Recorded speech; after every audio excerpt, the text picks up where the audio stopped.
Ok, pessoal. Então, boa tarde a todos. Meu agradecimento a todos que estão aqui conosco e um agradecimento muito especial ao professor Francisco César de Sá Barreto. É um imenso prazer, realmente uma grande honra receber o professor César aqui nessa primeira palestra do semestre do NELC. Nós estamos muito felizes por vários motivos. O professor César é um nome muito conhecido da UFMG, ele foi nosso reitor, é professor emérito, é físico, é uma pessoa que dedicou a sua inteira carreira ao serviço público e ocupou postos de muito destaque e continua fazendo as coisas acontecer. Nesse momento, ele é o coordenador do grupo de pesquisa do IEAT, voltado para a questão de sustentabilidade. Então, professor César, é um imenso prazer tê-lo conosco, e eu passo a palavra, então, para você. Obrigado, eu agradeço o convite e uma oportunidade de falar sobre um assunto que me interessa muito. Então, eu já vou abrir aqui a apresentação.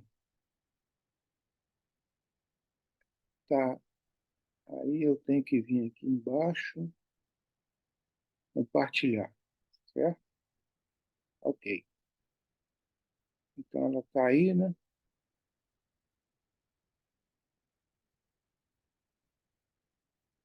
E, bom, então o que eu faço agora, Helena? Eu vou lá para a apresentação Isso, vai para a apresentação. e depois aí eu coloco, deixa eu ver.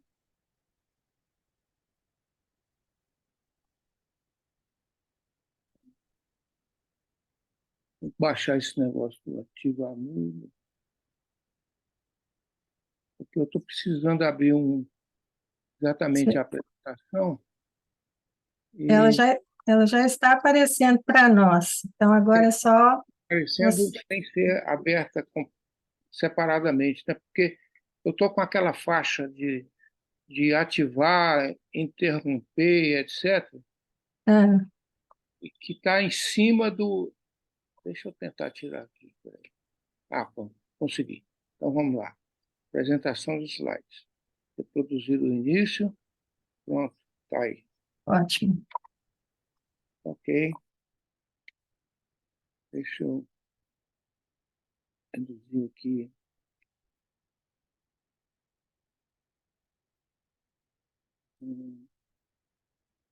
Tem que, como é que eu faço agora para reduzir as. Agora você pode ir passando normalmente os slides. O slide. Tirar vocês que estão no lado esquerdo aqui. Eu sabia fazer isso, não sei mais não. Você pode arrastar, César. Hã?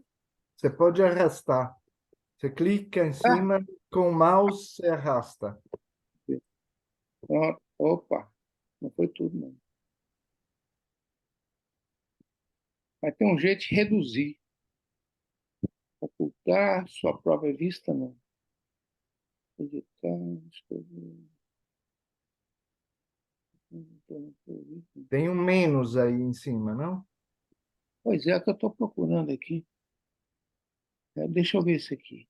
Ocultar sua própria vista. Pronto. Então, não, melhorou um pouquinho, mas não tem importância não. Deixa eu ver aqui.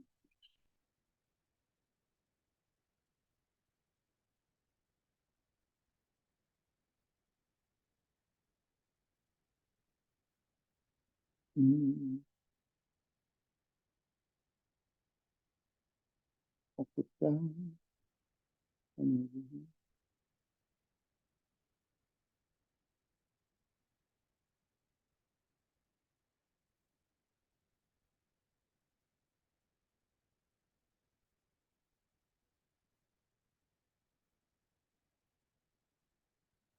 Bom, vai ficar assim.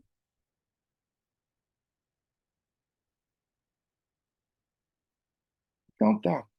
Então, a palestra, o título é esse, Educação Superior, na Contemporaneidade, Desafios, e aí, na sequência, a Universidade do Amanhã.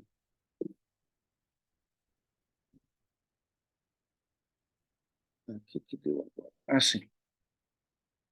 Então, o roteiro da palestra é esse aí. Quem somos, onde estamos, de onde viemos, onde estamos, portanto, e o que fazer.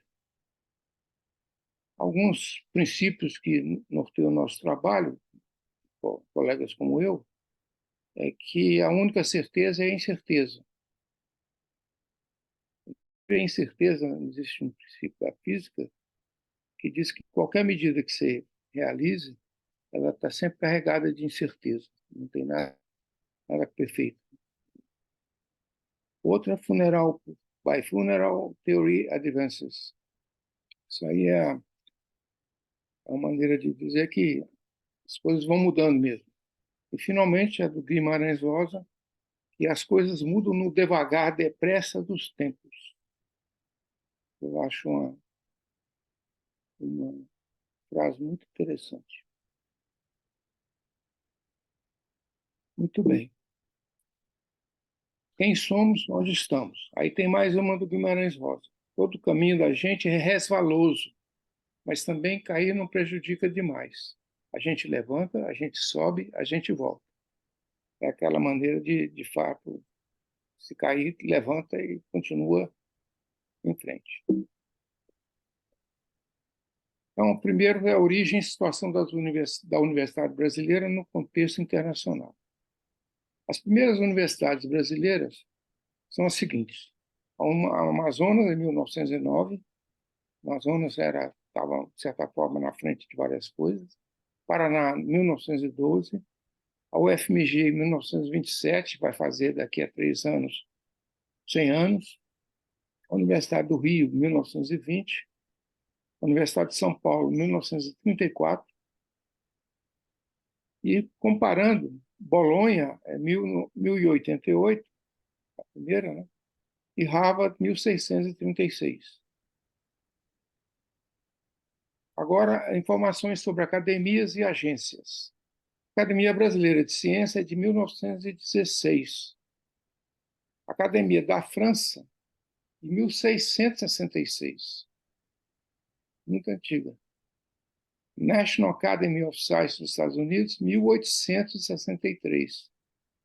Você vê que a nossa academia é bem mais nova do que essas da França e dos Estados Unidos. O CNPq foi criado em 1951, junto com a CAPES, em 1952. A National Science Foundation, em 1950, a mesma época. Então, o financiamento, digamos assim, da pesquisa, em princípio, tem origem nos Estados Unidos e no Brasil praticamente na mesma época. Contexto histórico. A pós-graduação, que eu vou dar ênfase. Parecer Sucupira, Conselho Nacional de Educação, CAPES, Produção Científica, Plano Nacional de Pós-Graduação. Eu preciso tirar isso aqui, que senão eu não consigo ler, gente. Ah, deixa para lá, esse aqui embaixo. Não consigo. Não. Bom, o ministro da Educação e Cultura, isso em 1965, Parecer Sucupira foi criado, foi escrito. Ele dizia que o ministro da Educação e Cultura, considerando a necessidade de implantar e desenvolver o regime de cursos de pós-graduação em nosso ensino superior, e tendo em vista a imprecisão que reina entre nós sobre a natureza desses cursos, falando em 1965, solicita ao Conselho pronunciamento sobre a matéria que defina, e, se for o caso, regulamente os cursos de pós-graduação a que se refere a letra B do artigo 69. Então, vocês veem que são coisas muito novas, né, na nossa.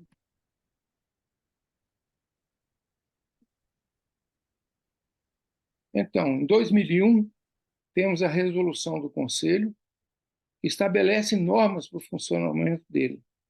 Em 2017, alteração das normas para funcionamento de pós-graduação estrito sensu. Como eu disse, tudo muito recente. A CAPES.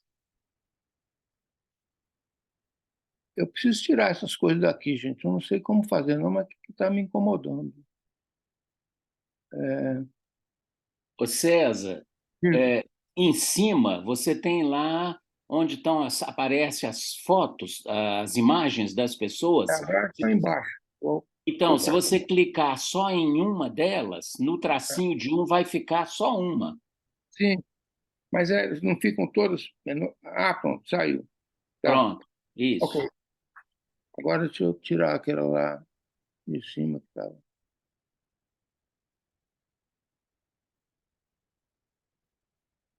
Ok. Então, a CAPES foi criada, como eu disse, em 1951, CNPq em 50. As avaliações da CAPES dos cursos começam em 76, quer dizer, 25 anos depois, com os conceitos ABCDE. Depois tem uma mudança em 98 para os conceitos 7, 6, 5, 4, 3, 2, 1. Em 87, nós tínhamos 815 programas de pós-graduação avaliados. Em 2007, são 2.448. Em 2015, são 4.000 cursos de mestrado e doutorado, 250.000 matrículas e 66.000 titulados. Então, é um aumento realmente significativo em relação a 2005. O sistema cresce. A questão é saber com que qualidade. Em 2021, são 7.138 cursos, em 4.000, praticamente 700 programas, em 463 instituições de ensino superior. Esse é o resultado da CAPES. O Plano Nacional de Pós-Graduação, que é de competência da CAPES, que faz parte do Plano Nacional de Educação do país.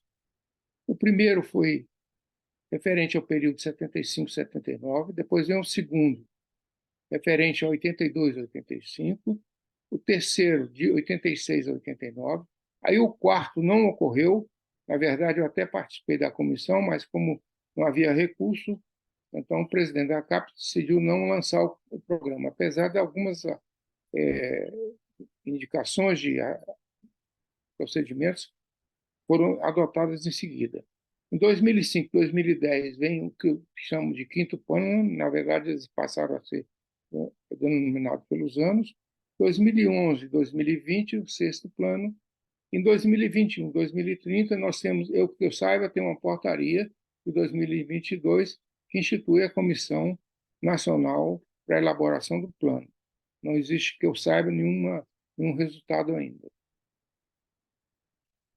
O Plano Nacional estabeleceu, nesses anos todos, 5 importantes etapas na história da pós-graduação brasileira. Eu destaco capacitação dos docentes das universidades, que foi o primeiro objetivo do plano, a preocupação com desempenho e qualidade, depois, a integração da pesquisa na universidade com o setor produtivo foi o terceiro aspecto geral. O quarto, a flexibilização do modelo, o aperfeiçoamento do sistema de avaliação, como mostrei, mudou das letras para os números. E o quinto, introduziu a introdução do princípio de indução estratégica, combate às assimetrias, que na verdade ainda estão aí, muito presentes, impactam as atividades no setor produtivo e na sociedade. Que eu saiba, pouco impacto. E, enfim, são 5 pontos principais. Já o último plano, ele destaca a expansão do sistema, a criação de uma nova agenda nacional de pesquisa, o aperfeiçoamento da avaliação, a interdisciplinaridade e o apoio à educação básica, que continua muito precário, quase inexistente do seu ponto de vista da pós-graduação. Universidades federais, que são, eu estou dando esses exemplos, são as instituições públicas, tirando a USP, a Unicamp e a Unesp, que são estaduais, as federais são essas aí, são 69 universidades, multicamp, em 800 localidades, distribuída em 510 municípios, que espalham no Brasil inteiro, 1,5 milhão de estudantes, 84% de graduação, 16% em pós-graduação, maior número de programas de mestrado, doutorado e de estudantes neles matriculados. Produção científica e impacto. Esse aí é um dos últimos resultados das pesquisas. A produção global é de 11 milhões de artigos e o mundo teve um crescimento, representa 27%, e o Brasil 32,2%.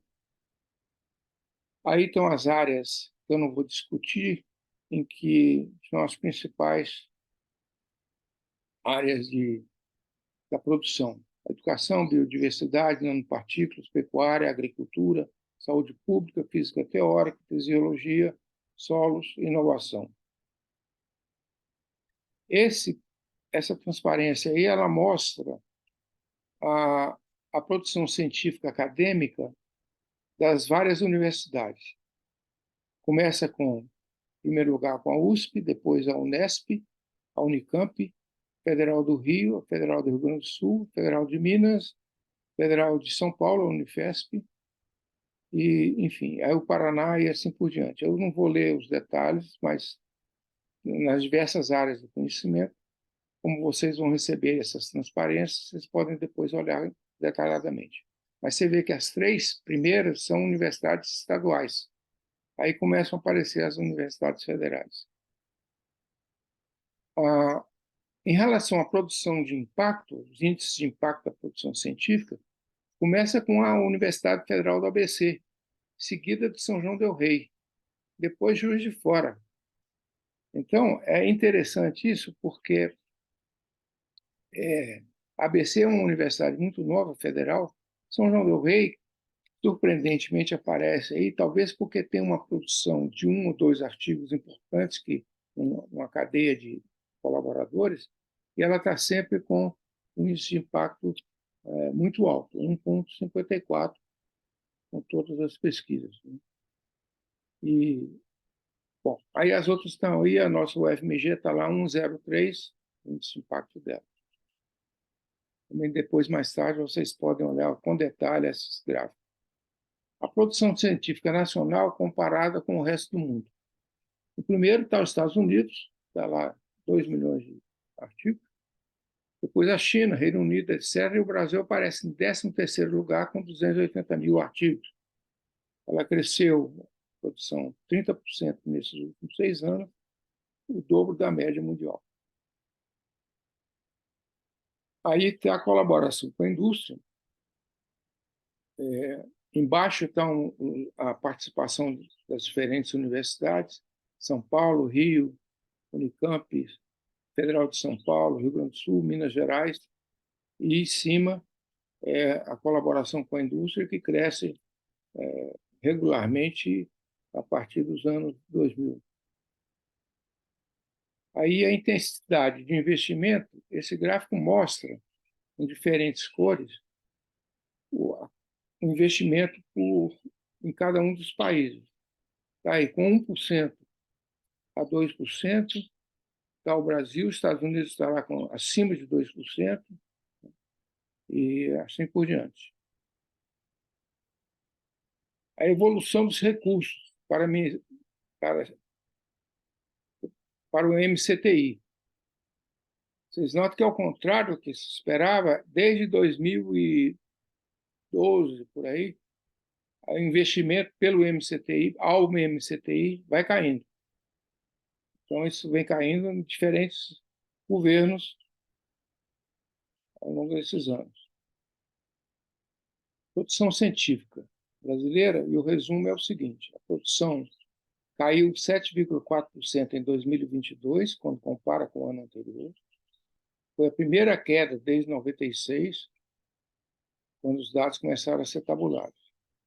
Brasil e Ucrânia foram os que mais perderam produção científica na comparação 21-22. E a Ucrânia está em guerra, hein?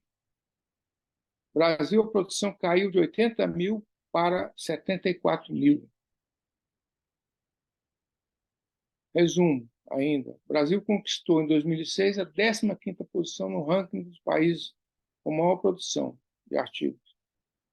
No topo estão os Estados Unidos, com 32%, e a Alemanha, com 8%.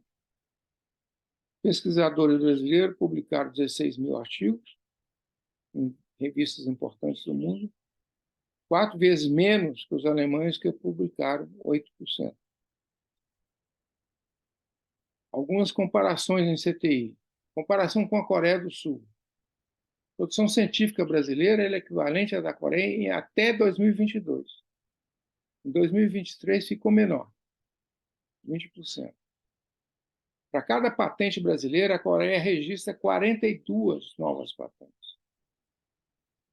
A colaboração entre setores acadêmicos e corporativos, a média de 2% no Brasil, frente a um patamar perto de 5% da Coreia. Quer dizer, a produção científica da Coreia, com um tipo de comparação, ela é acompanhada de uma relação com o setor produtivo e social muito maior que no Brasil. Aí eu coloco dados que vocês podem utilizar depois: o PIB brasileiro, o PIB da Coreia, comparando, que é menor do que o do Brasil, o consumo brasileiro e o consumo da Coreia. Aí a gente tem aí uma visão completa dos dois países. Alguns problemas brasileiros. Por exemplo, pesquisadores por 1 milhão de habitantes. O Brasil possui, segundo a Unesco, 700 pesquisadores por 1 milhão de habitantes.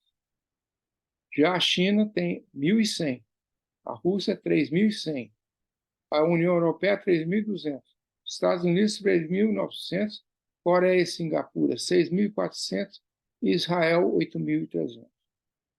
Argentina, comparar com países da África do Sul, 1.200 pesquisadores por 1 milhão de habitantes, quase o dobro do Brasil. Outros problemas. Educação. Mais da metade da população não concluiu o ensino médio e uma proporção pequena concluiu o ensino superior. Pós-graduados em empresa, 15% dos pesquisadores em empresa têm mestrado e doutorado. Já na Coreia, são quase 40%. Outros problemas. Desempenho educacional brasileiro no PISA, em ciência, matemática e leitura. Está aí as comparações do Brasil com a Coreia, com os países da OCDE, matemática e leitura. Nós vemos que nós estamos em situação muito difícil. Isso é um reflexo do ensino básico. Eu peguei essa frase aqui do Luiz Davidovich, ele apresentou num resumo de um artigo do Museu de Ciência lá do Rio, que diz o que a gente sabe de outra forma. A precariedade da educação básica é um grande obstáculo ao desenvolvimento social e econômico do Brasil.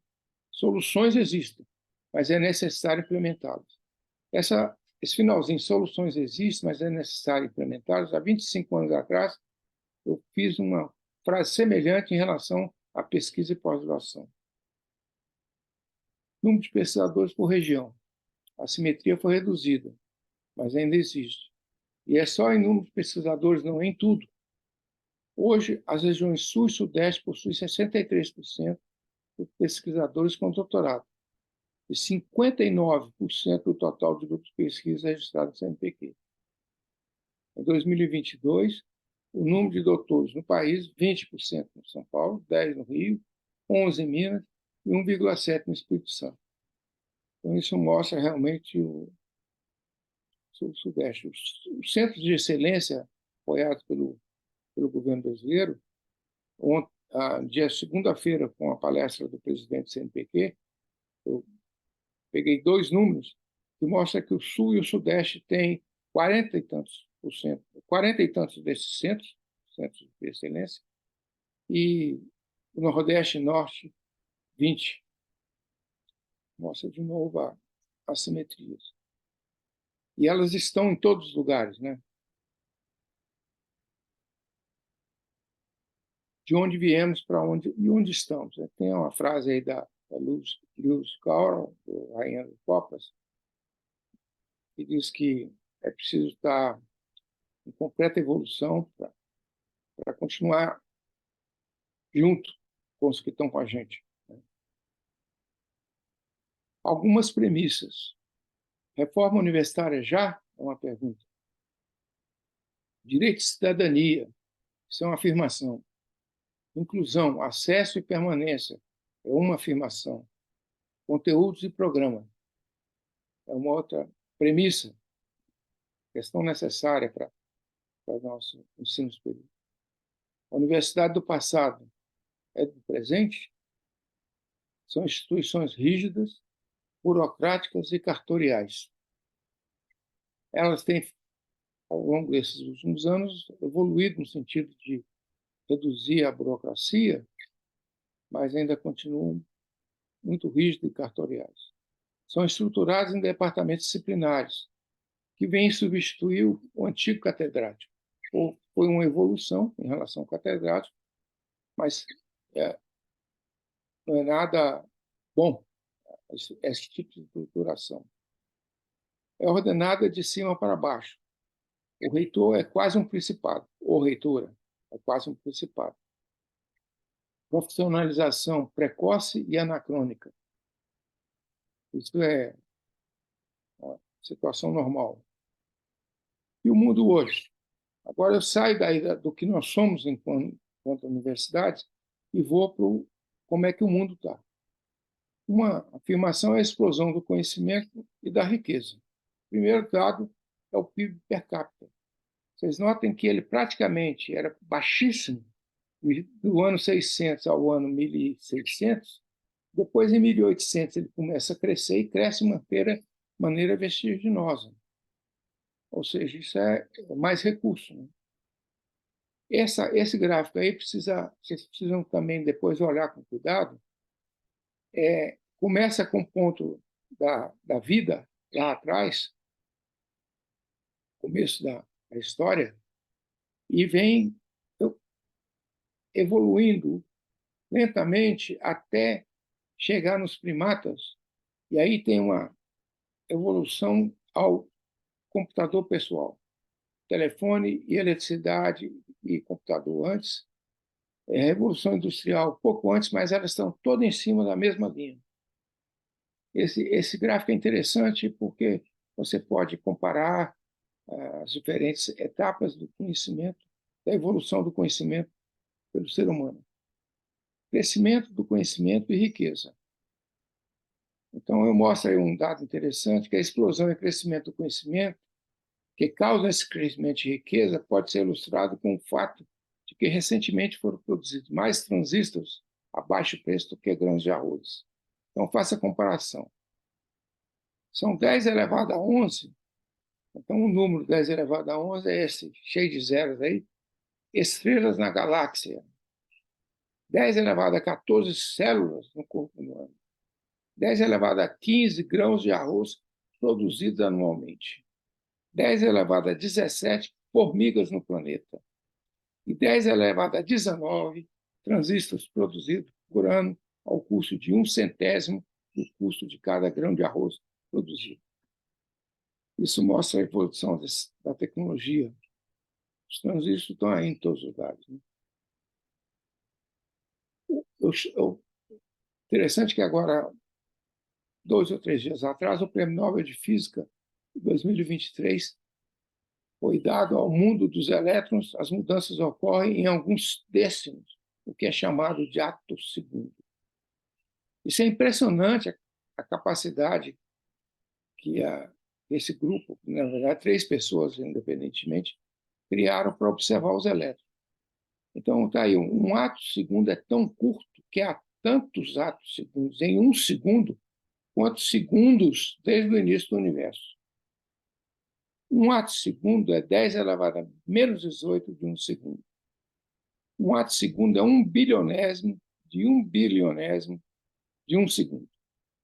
E esse gráfico também é interessante, porque no extremo nós temos o ato segundo, que está lá com 1 bilionésimo do bilionésimo. No centro, nós temos o batimento cardíaco em 1 segundo. E lá na outra ponta, nós temos a idade do universo. A distância em relação ao segundo é a mesma do ato segundo. Muito interessante isso. Quer dizer, mostra que essa descoberta, essa utilização na pesquisa de física e em outras áreas, vai trazer consequências técnicas grandes. Aí eu coloquei as potências de 10 aí, para quem não está acostumado com essas potências, 10 elevado a tanto, está aí os números, o que significam isso. Ainda, diversos estudos mostram um alto impacto dos investimentos em ciência e tecnologia. Então, para cada 1% de aumento no gasto por área, os retornos são esses aí. Saúde, 0,3%, na educação, 0,25%, na infraestrutura, 0,01%, e 9%, praticamente 10%, é o retorno em ciência, tecnologia e inovação. Para cada 1% investido, 10% vem em CTI. Está aí essa palavra, o átomo escrito com átomos, e os resultados da ciência. Vou mostrar o caso brasileiro com alguns resultados que têm impacto social também. Pesquisa básica e inovações. Esse aí é interessante. Joana Doberainer, o método de implantação de nitrogênio no solo usando bactérias. Isso permitiu o enriquecimento do solo. Na década de 40, a produtividade média do plantio de soja no Brasil era de 700 quilos por hectare. Hoje, 3.000. E há produtores que já conseguem extrair 8.000. Isso vem lá do método de implantação de nitrogênio. A pesquisa em águas profundas foi desenvolvida pela COP associada ao UFRJ. O petróleo de pré-sal, atualmente, mais de 50% da produção brasileira, que vem com a pesquisa também de águas profundas. A Embraer, algum sucesso. O voto eletrônico, 144 milhões de votos, ou mais que isso, na verdade, esse meu dado aí é antigo. Resultado antes da meia-noite. O petróleo em águas profundas, 1.500 metros. A técnica para pesquisar e retirar petróleo em água profunda é muito inovadora no país. O melhor jato de 50 lugares, da Embraer. Maior produtividade de soja do mundo. E aí cabe uma observação que a produtividade de soja e a exportação, que aumenta o PIB brasileiro, ela leva consigo a água, porque para produzir soja é preciso de água. E depois a soja é exportada, ou seja, a nossa água é exportada. A água é uma questão muito importante no mundo, na verdade. Mas maior e mais eficiente produtor de etanol, é a mesma coisa. 35% da produção do etanol. Ok? Para que serve a ciência básica? Seria, como eu disse aí, cerca de 30% do PIB americano é baseado em invenções tornadas possíveis pela mecânica quântica, de semicondutores em chips de computadores, a lasers em reprodutores de CDs e DVDs, aparelhos de ressonância magnética em hospitais e muito mais. 30% do PIB americano. Para que serve a ciência básica? O Faraday respondeu a Gladstone, então ministro das Finanças dos Estados Unidos, da Inglaterra, dizendo, quando perguntado sobre isso, sobre o uso prático da eletricidade, ele disse: um dia, senhor, o senhor vai taxá-la. Isso é verdade. Nós temos aí a energia elétrica, uma das origens é uma das leis do eletromagnetismo, Faraday foi responsável, uma delas, né? E mais que nos leva às usinas ou aos reatores nucleares, que tem consequências no meio ambiente desastrosas às vezes. Mas, enfim, a luz está aí. E está sendo taxada, como nós sabemos. O que fazer? Rupturas. Isso aí é uma consequência da estrutura das nossas universidades. Ou, de uma maneira geral, a competência adquirida por uma pessoa no começo do seu curso praticamente vão ser obsoletos no fim de sua carreira. Fim de sua carreira, ou seja, 30 anos, 40 anos depois. O que deve ser aprendido não pode ser precisamente definido de maneira antecipada. Então, há aí a necessidade de realmente pensar o tempo todo sobre os currículos, as as graduações, principalmente. A visão que se consolida internacionalmente.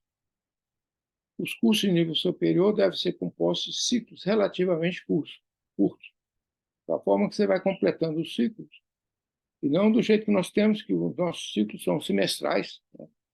O curso leva 8 semestres ou 4 anos. O conhecimento avança rapidamente e o recorte das profissões é altamente instável. Apenas uma formação com sólida base científica, que eu chamo atitude, mais do que a referência à ciência, é muito mais uma atitude científica, permite que o profissional se adapte eficientemente ao que dele se exige. Essa construção do currículo através dessa atitude científica leva a pessoa, dá à pessoa condições de ir se adaptando ao longo da sua vida. Problemas cada vez mais temáticos e menos disciplinares. Cursos têm de ser suficientemente flexíveis. O estudante deve poder reorientar sua formação no meio do caminho. Isso exige, claro, uma mudança nas nossas universidades. Conclusões. Nova pedagogia que privilegia a coaprendizagem, inteligência coletiva para enfrentar a inapreensível quantidade de conhecimento. A crise da autoespecialização. O especialista, costumo dizer, que sabe tudo sobre nada. Esse é o especialista perfeito. E o que não se comunica? Pela complementaridade das abordagens disciplinares. Reformas centralizadas não funcionam. Indução de novos padrões. Novos padrões auto-organizados são um assunto que, por si só, cabe mais do que uma palestra. Temos que atuar como uma força, não como uma força conservadora. Isso é válido mesmo. Modelos de soluções messiânicas que impõem um padrão já não se aplica mais. Sem preconceito. Saber viver plenamente a complexidade. Uma visão sem ação é apenas um sonho. Uma ação sem visão perde-se no tempo. Uma visão com ação muda o mundo. Isso aí é o Mandela que diz. A Universidade do Amanhã.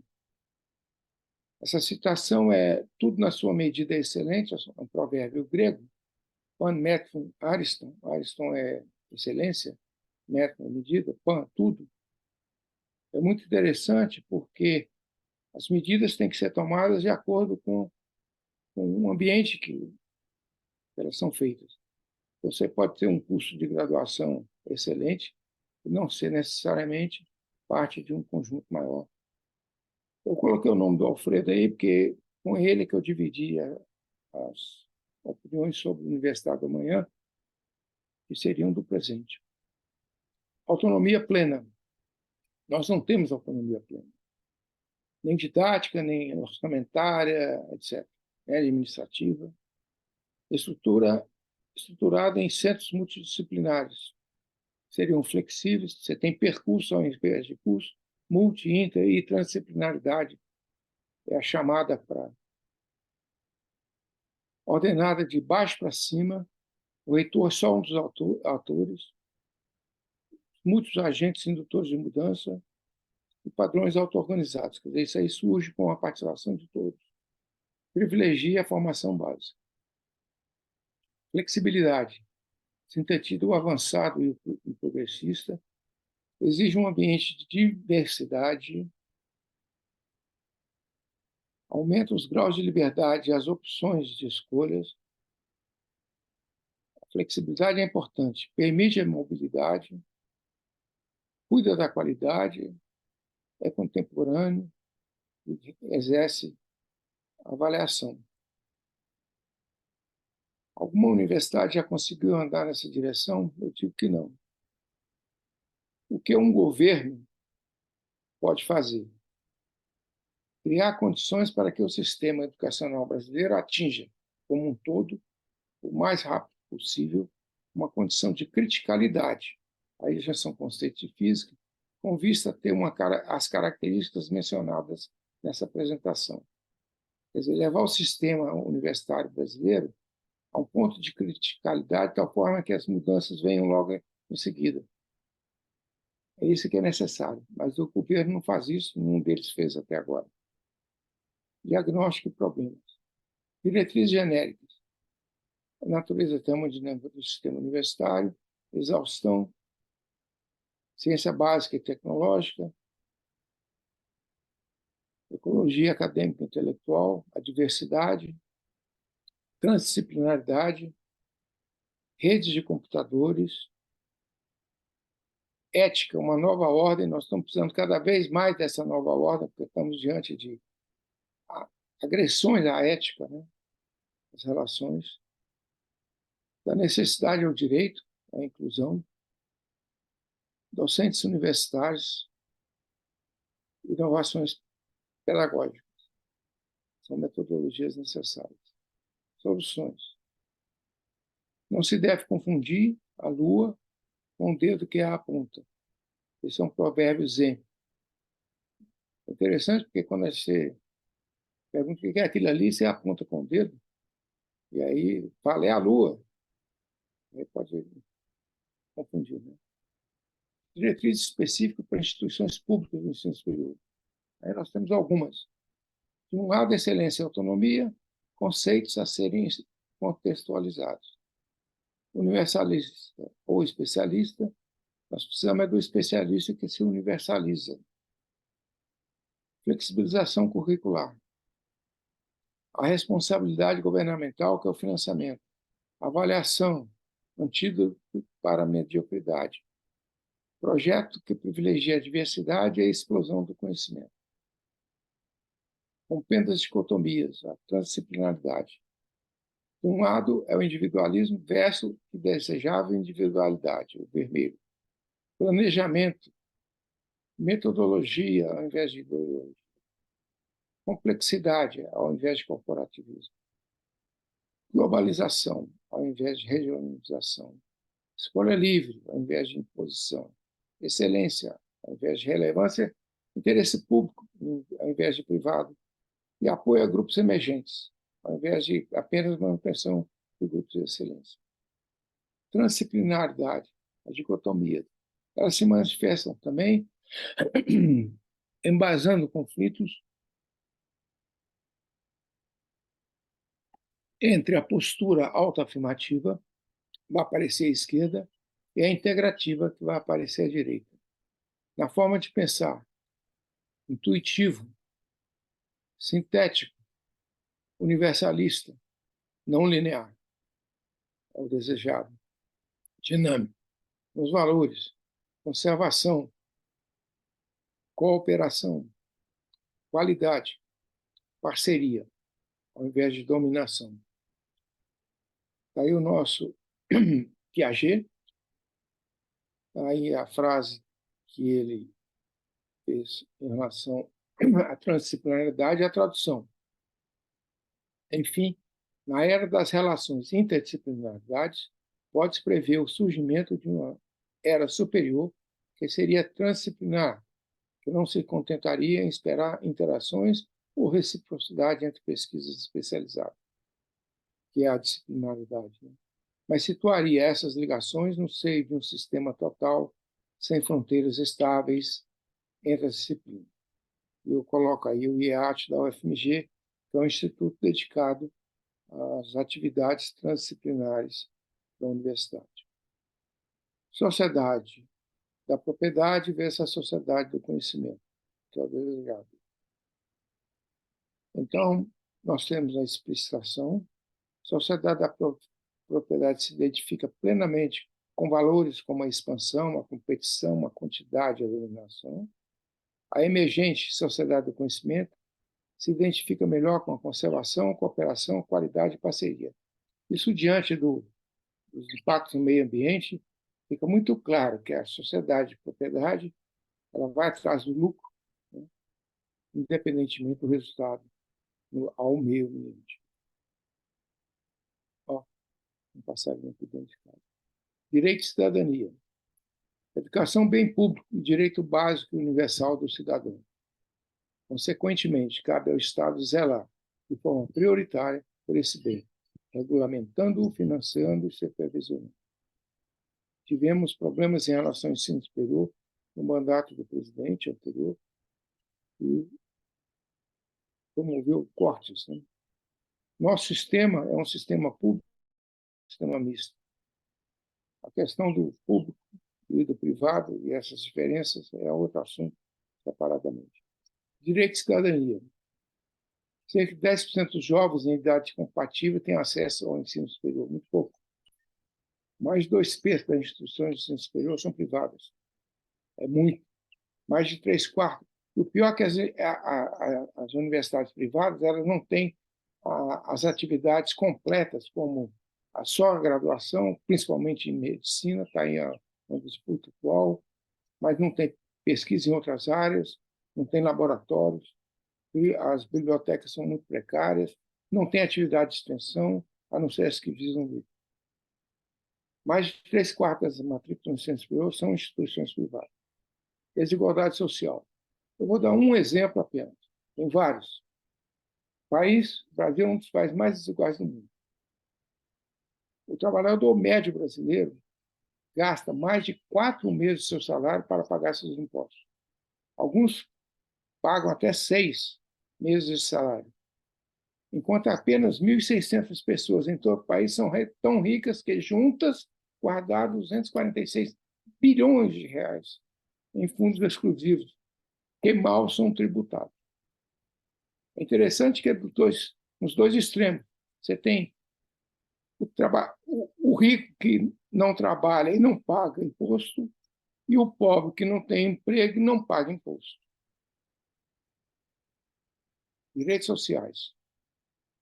Isso aqui é muito recente também. O Brasil completou ontem, 5 de outubro, 35 anos da Constituição.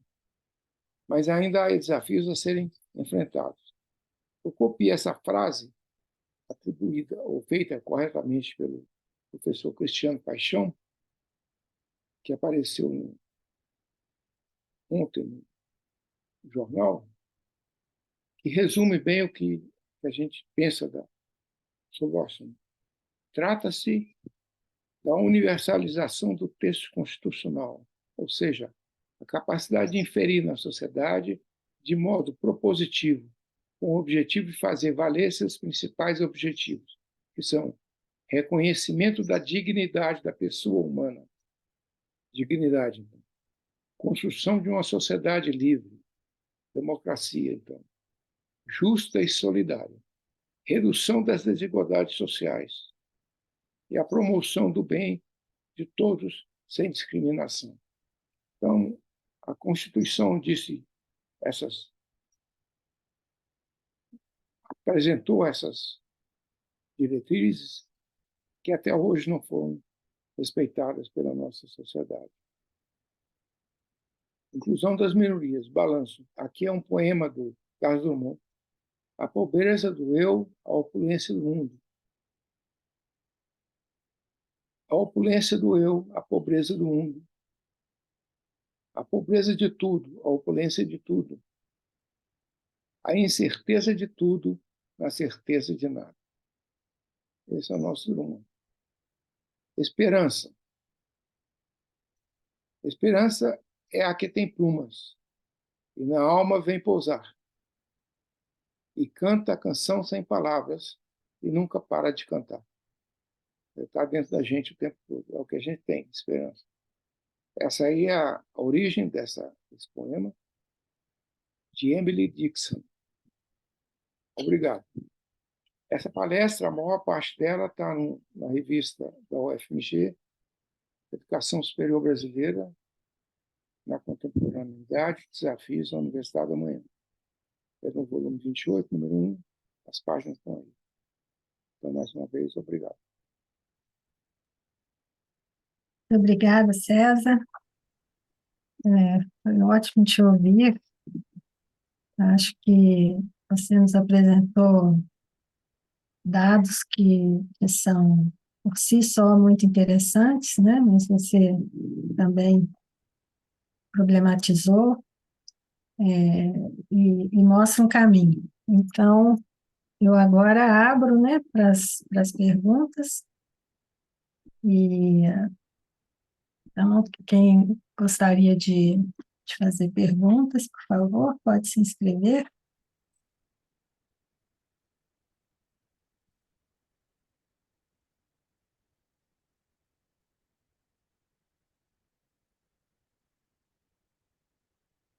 Perguntas?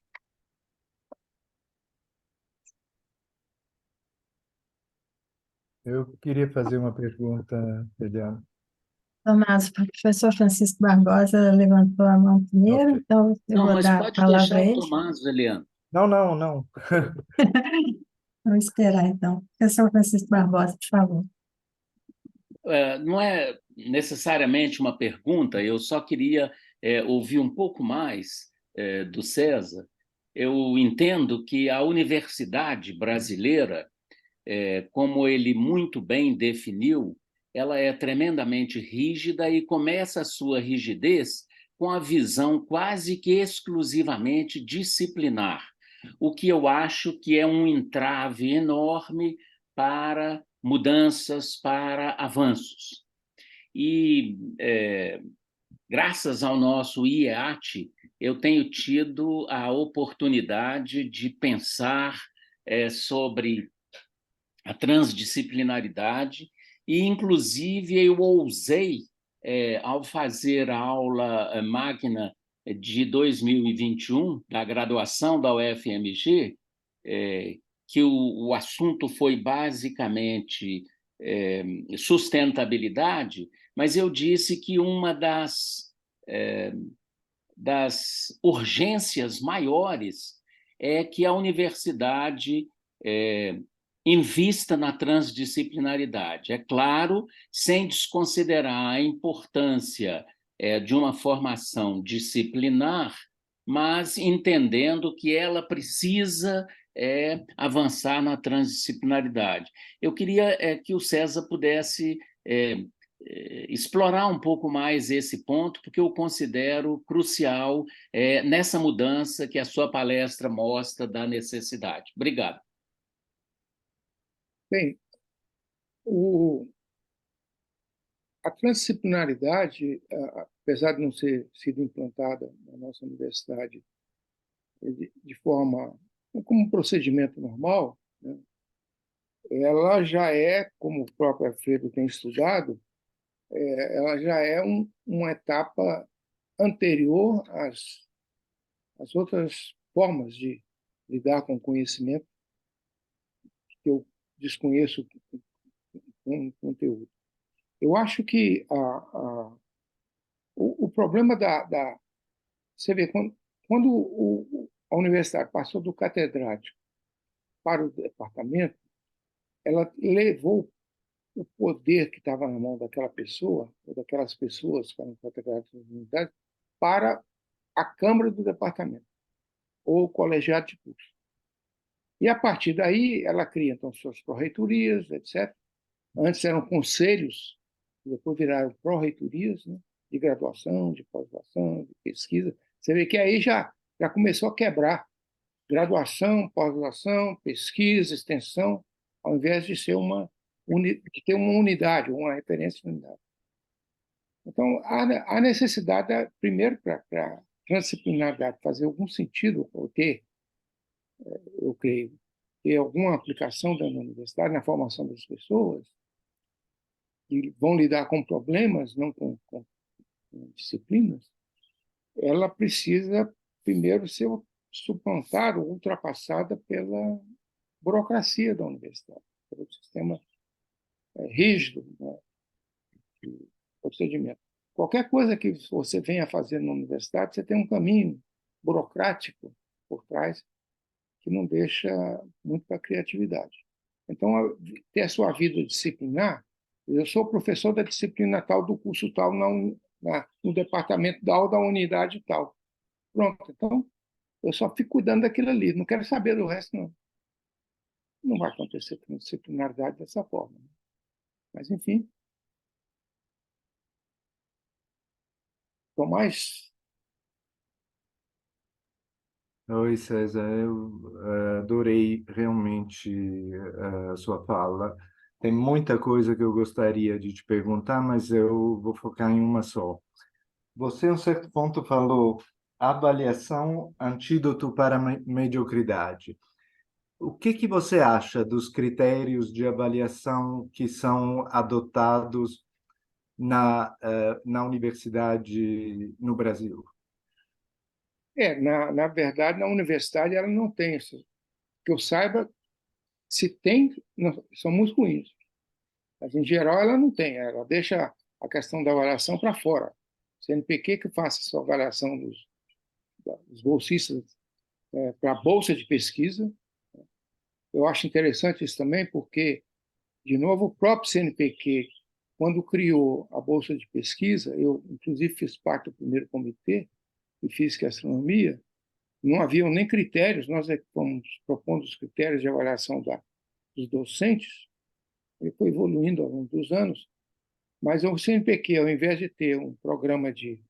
Bom, ele atende a avaliação, ele usa a avaliação para dar uma bolsa, né? Ao invés de ser o contrário, a bolsa tem nada a ver com a avaliação das pessoas ou das instituições. A universidade, menos ainda. A universidade não tem, a não ser a CPPD, que antigamente fazia uma análise dos departamentos e tirava dessa análise, que era uma análise acadêmica, tirava a indicação de quantas vagas deveria ir para o departamento A, quantas vagas para o departamento B, e aí o conselho adotava essa proposta e as vagas eram distribuídas através dessa análise da CPPD. Não sei como é que anda atualmente, mas, enfim. Eu não vejo um sistema de avaliação que entre, de fato, no mérito, né? No sentido que a gente espera.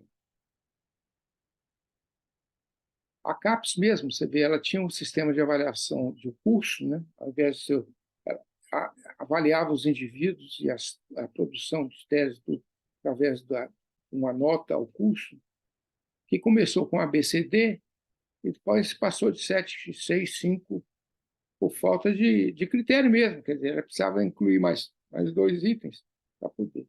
Então, hoje você tem uma universidade, um curso, que tem conceito 3, e aí está no limiar de não receber recursos, quando você devia estar investindo. Eu cansei de dar exemplo na comunidade, na CAPES, inclusive. O nosso curso de física, quando foi criado, sem nenhuma burocracia por trás, ele, se fosse avaliado na época que ele foi criado, ele não passaria nos critérios da CAPES, nem nos critérios do CNPq. Era um curso que não tinha problemas de laboratório, porque não tinha laboratório. Não tinha problemas de biblioteca, porque não tinha biblioteca. Tinha um corpo docente precário, muito precário. Quando o mestrado começou, um professor doutor na UFMG, um professor bacharel também da UFMG e um professor doutor da USP, que vinha de 15 em 15 dias dar aula para os estudantes. Então, esse curso, quando surgiu o sistema de avaliação da CAPES, ele foi A. E daí para frente ele mudou de A para 7 e ficou. Então, se você cria ou abre espaço para a criação sem punir, que é o caso que a avaliação da CAPES hoje faz, sem punir, você dá margem ao crescimento, ao aparecimento de atividades, e principalmente em regiões do país e dentro de universidades, dentro de áreas de conhecimento que têm dificuldades de se estabelecer. Mas tem dificuldades por causa da burocracia, não por causa da possibilidade de surgimento da qualidade dentro desse embrião. Mas, enfim, tem vários casos assim. Obrigado. Alfredo, Está no som, estão me ouvindo? Estou ouvindo, estou te vendo, Ok, inclusive. vamos lá. eu falar do César, vocês dão um desconto, tá? Porque eu convivo com ele, é uma história de vida. Ele foi meu orientador de mestrado, para vocês terem uma ideia. Desde então, a gente anda junto. Então, o que eu falar dele, vocês dão um desconto aí, porque... Bom, o César sempre teve vou falar um pouco dele e depois colocar uma questão para ele. Ele tem sempre um componente que eu gosto de rotular de herético, ou seja, uma pessoa transformadora, certo? Que induz transformações no sistema. E ele citou aí a questão dos catedráticos, e eu já começo. Eu queria registrar que um exemplo desse componente herético, do perfil do César, e que eu poderia citar vários, é a criação do IEAT. Tá? Ele que foi na gestão dele que se criou, por determinação dele como reitor, como ele disse em Principado, ele deixou essa herança, só para ter uma ideia. Então, agora, então, voltando lá, desde de sempre, essa universidade que nós temos aqui, a última vez que aconteceu alguma coisa de relevante nela foi em 68. Certo? Essa é a minha visão de como a universidade se encontra hoje. Tem um conceito que o César gosta de usar muito, e eu apropriei dele, pelo poder que ele tem, que é o de singularidade. Certo? Ele usa muito esse conceito na perspectiva da singularidade na tecnologia, que você está marchando para um desenvolvimento tecnológico tão rápido que praticamente você vai ter uma duplicação ou uma evolução descontrolada. Certo? Ou seja, a cada atossegundo o conhecimento dobra. Pronto, isso aqui é uma singularidade. É como se você fosse, o sistema todo marchasse, combinasse para um zero no denominador. Então, aí você tem infinitas alternativas. Ele usa muito isso e eu gosto muito. E por que eu estou puxando isso? É porque eu acho, aí é achismo, primeira pessoa do singular, que a universidade está marchando para uma singularidade. Não é só a universidade, não, é a sociedade inteira. Tá? Mas, particularmente, que é o que nos traz aqui, a universidade está marchando para uma singularidade. Se isso é verdade, e eu poderia fazer aqui longos discursos para demonstrar, tentar dar sustentabilidade dessa tese minha, de que a universidade está marchando para uma singularidade. E aí eu volto a outro herético, que é Giordano Bruno, que diz assim: é muita inocência você pedir para quem tem o poder para mudar o poder, que é o caso da universidade. Então, é assim que eu vejo como é que está acontecendo. Então, o meu ponto é o seguinte, agora, deixando esse passado glorioso, que você é história viva disso aí, como é que nós vamos estar daqui a 5 anos, certo? Com essa estrutura totalmente engessada, e aí não adianta dizer que ela é engessada por si, ela só muda através de uma ação articulada.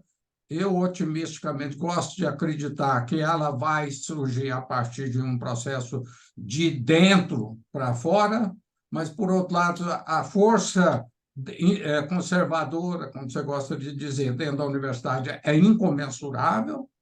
Então, como é que nós vamos sair deste imbróglio para que as pessoas que estejam entrando na universidade tenham alguma luz sendo vista para a vida? Não é para o final do curso, não, é para a vida, certo? Como é que é? Que universidade que nós precisamos? Que universidade que nós vamos ter que repensar de forma tão radical que qualquer semelhança com essa que está aí será mera coincidência, mero acidente. Eu sei que essa pergunta não tem resposta, mas esse é o tamanho da minha ansiedade e é com você que eu tenho discutido isso a vida inteira. Fredo, muito obrigado pela pergunta. a resposta imediata, você perguntou assim, como é que ela vai estar daqui a 5 anos? A resposta imediata é dizer do mesmo jeito, ela não vai mudar. E, infelizmente, não vai mudar. E eu posso e vou exemplificar com alguns dados também históricos, que mostram que ela está acostumada com essa situação e não vai sair daí. Agora, o que nos falta, e talvez a gente encontre, mas essas pessoas precisam aparecer, precisam levantar a mão, precisam gritar, são pessoas como você, certo? Que estão o tempo todo na procura, e que é isso que torna possível as mudanças. Não que seja uma atitude autoritária, mas a procura, o desejo de encontrar, é um desejo fundamental para permitir a mudança e, portanto, supostamente, o crescimento de alguma instituição, de alguma pessoa, de alguma relação. Eu digo, a minha resposta primeira era que eu vou responder da seguinte forma: por que 5 anos não vão acontecer nada? Na segunda-feira, o presidente do CNPq deu uma palestra aqui na universidade, eu assisti, o Galvão.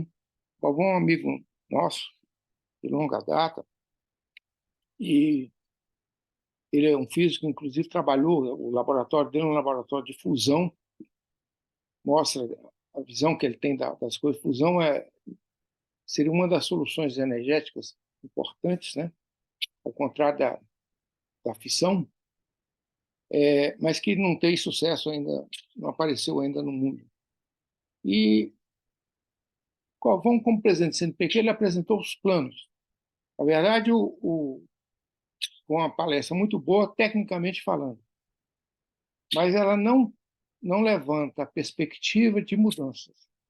Eu tinha mandado para ele, quando ele foi indicado para o CNPq, um discurso que eu fiz, uma saudação, na verdade, que eu fiz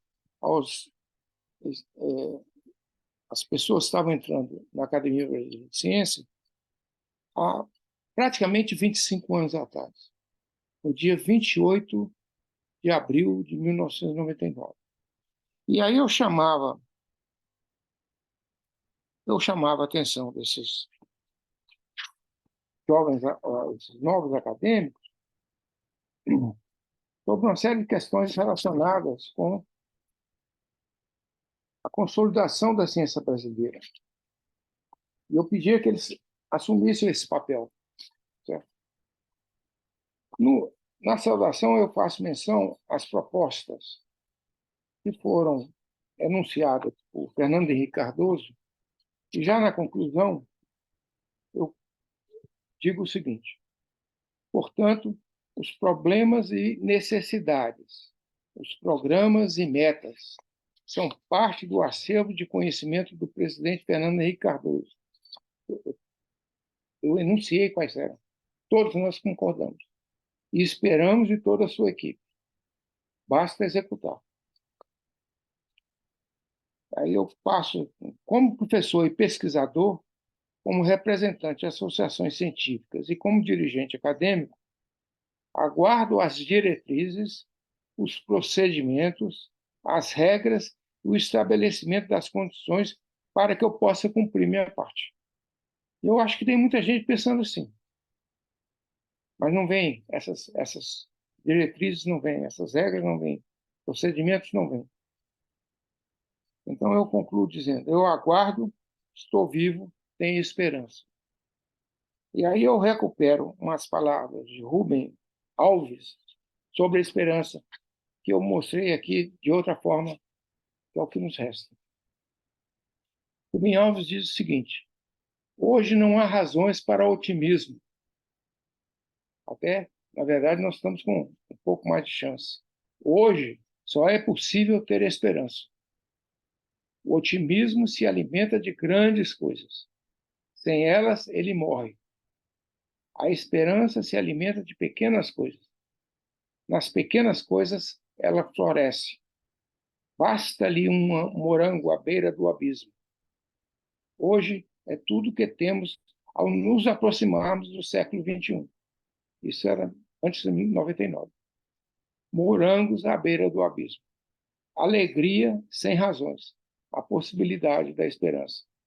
Alfredo, nesses 25 anos foram várias coisas ocorrendo, mas quando nós continuamos do mesmo jeito, as universidades continuam do mesmo jeito. Quer dizer, os nossos órgãos de financiamento, CNPq, CAPES e FNDCT, continuam do mesmo jeito. Esses artigos publicados, etc. e tal, não estão trazendo nenhum enriquecimento às pessoas brasileiras, às pessoas, né? Aos brasileiros. A miséria continua existindo. Quer dizer, então, o que nos resta é esperança. E, então, isso me deixa um pouco triste, porque falando, eu não estou criando nada. 25 anos atrás, eu falei essas coisas e não estavam. E o que eu vejo é que, lá para cá, a nossa participação não contribuiu pouquíssimo para mudar o estado de coisas, né? Então, você é um otimista, muito mais do que eu. Eu sou mais para pessimista do que para otimista. Eu aprecio você muito nesse aspecto. Você sempre apresenta soluções ou propostas ou reflexões, né, que trazem mudanças incorporadas nelas. Então, isso é muito importante. Eu certamente valorizo esse tipo de coisa. Na ênfase da esperança, né? Então, é isso. Obrigada, César. Nós temos a pergunta da Marilis. Assim, É, boa tarde, gente. Boa tarde, professor. Muito obrigada pela sua fala. A hora que o senhor estava falando daqueles números de pesquisadores por milhão de pessoas, eu fiquei bastante surpreendida. E eu queria saber, assim, se tem alguma possibilidade desse número aumentar ou diminuir, e também fazendo um paralelo com isso. Uma pergunta de forma assim bem altruísta e utópica. O que tem alguma coisa além de ter esperança que nós podemos fazer? Que a gente faz com essa questão dos números no Brasil serem baixos, né? Relativamente de pesquisadores e artigos e relevâncias. O que a gente pode fazer além de ter esperança? na verdade, o que eu tenho presenciado, os colegas também, é que o que é importante, muitas vezes, está sendo feito, né, de várias formas. Principalmente atividade de jovens como você. Quer dizer, quando a pessoa exerce a atividade, né, procurando com honestidade, né, encontrar soluções e contribuir com soluções, ou pelo menos com reflexões, isso é um grande passo. Isso é um grande passo. Um dos problemas que nós temos no nosso país, e eu creio que em outros também devem existir semelhantes, é que nós estamos entregues a um conjunto pequeno da sociedade que limita o nosso crescimento, que impede as ações no sentido de melhorar as condições do povo. Nós estamos no meio dos políticos. E, por mais que eu acho que política é importante e é necessária, ela precisava vir acompanhada de uma atitude mais honesta em relação à sociedade. Infelizmente, isso não ocorre. Tem um ou outro político, você vê a Constituição brasileira, foi votada sob a presidência de Ulisses Guimarães, esse sim tinha a dimensão correta do que deveria ser um político visando os interesses sociais, né? Visando os desafios sociais. Infelizmente, não sei se nós temos Ulisses nos dias de hoje. Mas, enfim, o trabalho de vocês, jovens, é que vai nos trazer mudanças, né? Obrigada, César. Tem mais alguma pergunta, pessoal?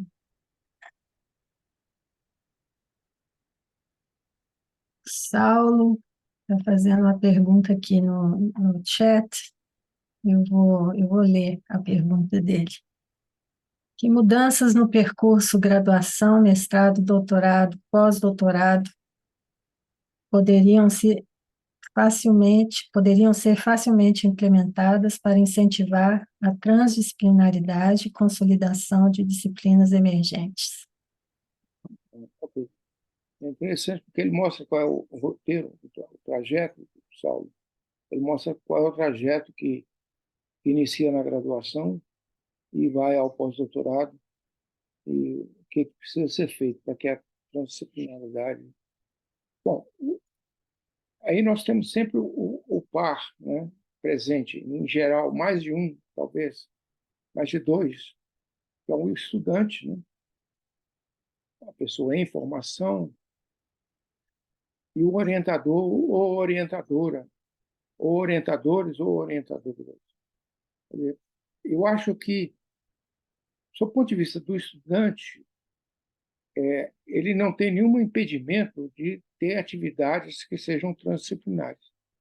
Se os orientadores dele, nos diferentes níveis da graduação ao pós-doutorado, tiverem essa atitude diante do conhecimento, a atitude de procurar o problema, resolver o problema, e não a disciplina, ou seja, lidar com a transdisciplinaridade, aí ele, muito provavelmente, vai se formar trazendo consigo não só o resultado dos seus trabalhos, mas trazendo consigo a atitude transdisciplinar.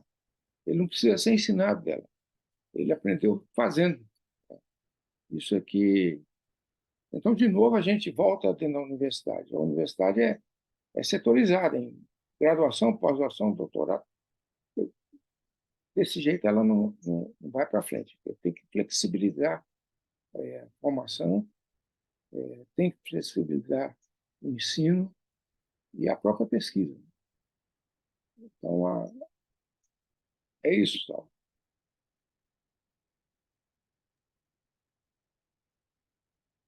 Mais alguma pergunta, pessoal?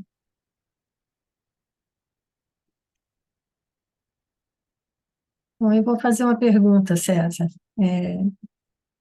Eu não fui orientanda do César como Alfredo, mas eu conheço o César há 40 anos. E eu conheci o César quando eu era uma jovem estudante de graduação. E o impacto do César, para mim, além da vida pessoal, mas profissionalmente foi tremendo, porque o César justamente sempre acreditou, né, nessa ideia de que se a gente tem a volição, a gente pode fazer, pode correr atrás. E isso comigo foi muito claro, né? Assim, eu poderia muito bem ter ficado acomodada no lugar e continuei, sempre tive o incentivo do César para continuar. E eu estou perto de aposentar nesse momento, estou há menos de 2 anos da minha aposentadoria. E eu tenho feito muitas reflexões, César, porque a imensa esperança que eu tinha, né, quando eu comecei, ao longo dos anos, eu devo dizer que ela foi diminuindo e que eu fui achando outros caminhos, né, outros caminhos para ver a esperança de novo. E a gente tem interagido, né, no grupo sobre sustentabilidade, que é um grupo justamente com uma base transdisciplinar muito forte, e eu tenho achado, né, no que eu estou fazendo atualmente, que não tem nada a ver com a minha formação acadêmica, né, que faz muito sentido a universidade se abrir e abraçar outros modos de fazer, de pensar. Nesse sentido, o que você falou sobre uma uma base científica para abordar as questões, para mim é muito claro que isso faz muito sentido, que isso é crucial. Por quê? Porque eu passei não sei quantos anos da minha vida estudando linguística, fazendo mestrado, fazendo doutorado, etc.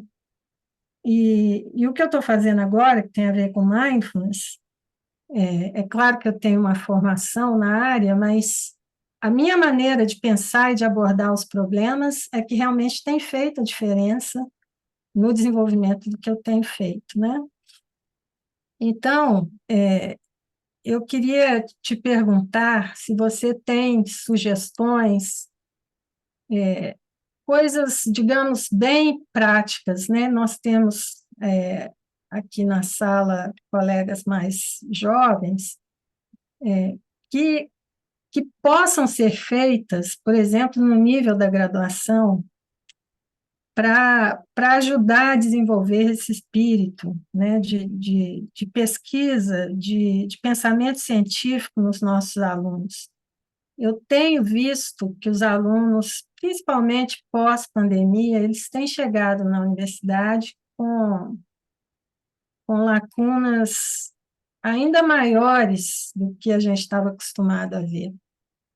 Eu acho que os alunos que fizeram, por exemplo, o ensino médio durante o período de pandemia e que estão na universidade agora, eles têm dificuldade até para se relacionar no ambiente acadêmico, eles não sabem como se relacionar com os professores, desenvolver discussões. Eu dei um exemplo hoje para um colega de algo que aconteceu comigo durante a semana. Uma aluna fez uma queixa comigo e eu falei com ela, então me mostra, né, o que está errado. E ela falou comigo assim, eu não quero brigar, não vamos brigar. Eu falei com ela, não, eu não estou querendo brigar, não, eu estou querendo que você me mostre para eu ser uma professora melhor, para eu poder evoluir, né? Então, assim, as coisas estão nesse nível, né, se eu falo o que eu penso, eu vou brigar, né? Eu não tenho condição de memorizar tudo que você fala em sala de aula, obviamente não é esse o objetivo do ensino, né? Eu acho que os alunos têm dificuldade hoje de estudar, por exemplo, não sabem como estudar, né? A gente tem a componente de os alunos, durante as aulas, estarem absolutamente engajados com seus celulares, né, com WhatsApp, TikTok, não sei o que mais, ao mesmo tempo que estão ali em corpo presente, mas a cabeça está em outro lugar, né, não estão ali participando da aula. Enfim, são muitas questões, muitos problemas, e eu gostaria de te ouvir, assim, se você tem alguma intuição, né, a respeito de como a gente deve prosseguir, e principalmente como os jovens professores devem prosseguir nesse caminho na universidade, formando os jovens, transmitindo, né, e ajudando os jovens a criar essa esperança e os meios para mudar a sociedade brasileira. É, Eliana, é o seguinte, uma das coisas, eu estou tentando juntar com... A segunda-feira, de novo, lembrando a palestra do presidente do CNPq, ele apresentou os desejos, né, de incorporar docentes, enfim, pesquisadores, né, em número maior, né, nas nossas instituições. Mas aí dizia ele que não tinha recurso, etc., então ficava muito difícil. Eu lembrei a ele o seguinte, que o povo brasileiro paga a nós, quando aposentados, um salário, que é o mesmo que ele paga com o seu imposto, o salário quando ativo, quando somos ativos. Aí você pega tipicamente, uma universidade pública brasileira de qualidade como a nossa, nesse sentido, os docentes entram com idade de 30 anos, e, portanto, com mais 30 ou 35, ou 25 e 30, estão se aposentando. E quando eles estão aposentados, eles simplesmente saem da universidade, mas o povo continua pagando. E esses ex-docentes, né, estão plenamente ativos, têm muito para contribuir, muito para contribuir. Não só no seu próprio uso, aumentar o conhecimento e tudo mais, mas também na formação de pessoas. Mas a universidade expulsa.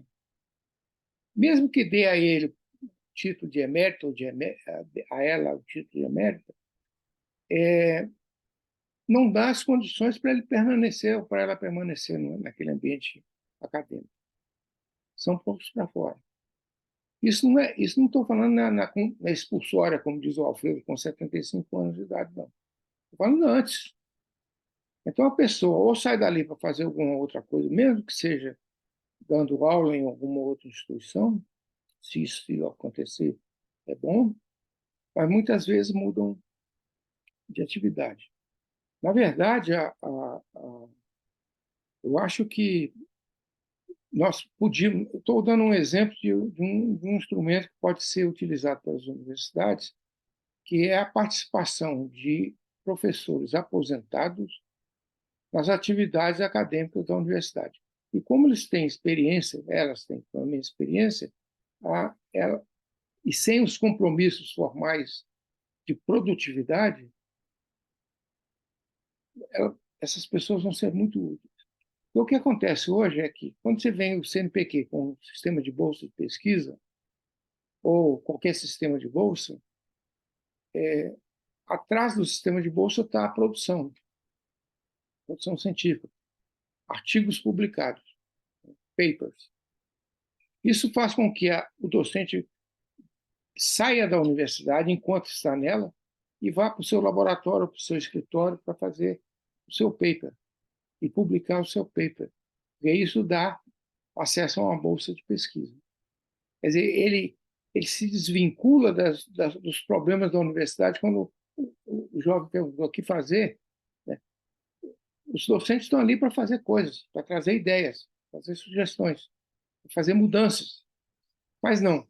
Como eles estão concentrados num artigo que vai publicar, que vai garantir a bolsa, então ele se desliga das outras atividades da universidade. Se desliga do compromisso social na formação de pessoas ou na produção do conhecimento com resultado. Vou dar um outro exemplo, a questão a questão da chamada inovação. A inovação tem ocorrido, eu creio, eu não tenho os dados, mas só percepção, da seguinte forma. De novo, o povo brasileiro paga o salário, paga a bolsa, a pessoa, o orientador, recebe o estudante que tem bolsa, faz a pesquisa com recurso no laboratório, financiado pelo setor público, publica os artigos e depois parte para a inovação. Quando chega na inovação, ele descobre, como estudante, muitas vezes, algum instrumento, alguma aplicação. Isso gera recurso para ele, não para a universidade. Quer dizer, então, ele trabalhou o tempo todo procurando o caminho dele só. Ele não tem a procura social. Eu acho que, se ele se aposentar, ele possa ter uma outra dimensão da questão social.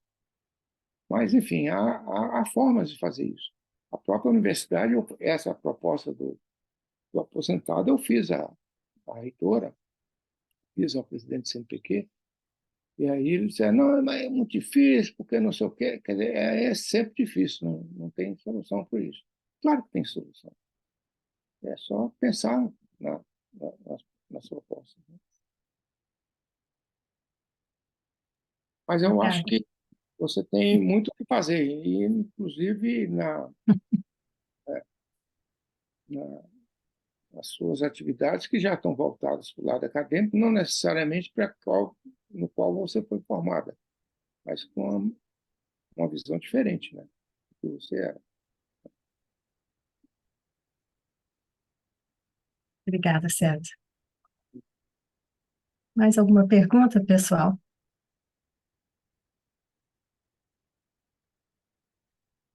Não? Bom, então acho que nós podemos agradecer a presença do César, realmente uma palestra excelente. O César gentilmente me mandou os slides, eu vou disponibilizar esses slides para todos vocês, e a palestra será disponibilizada no canal do YouTube, do NELC. Então, fiquem à vontade para compartilhar com outras pessoas e também fazer contato, né, com o professor César, caso vocês queiram continuar a conversa. Eu acho que a apresentação dele, quando vocês olharem com calma, vocês verão que tem dados super interessantes que dariam uma conversa bastante longa. Então, César, muito obrigada pela sua generosidade de compartilhar, né, o seu conhecimento, a sua presença conosco. Muito obrigada a todos que estão aqui e espero que a gente tenha outras oportunidades de interação. Muito obrigado. Foi realmente muito bom. Muito obrigado, César. Obrigado a você, Francisco. Obrigada, pessoal. Então, eu vou encerrar a sessão, me despeço. Um grande abraço a todos Um e abraço. até a próxima. Tchau. Tchau, pessoal.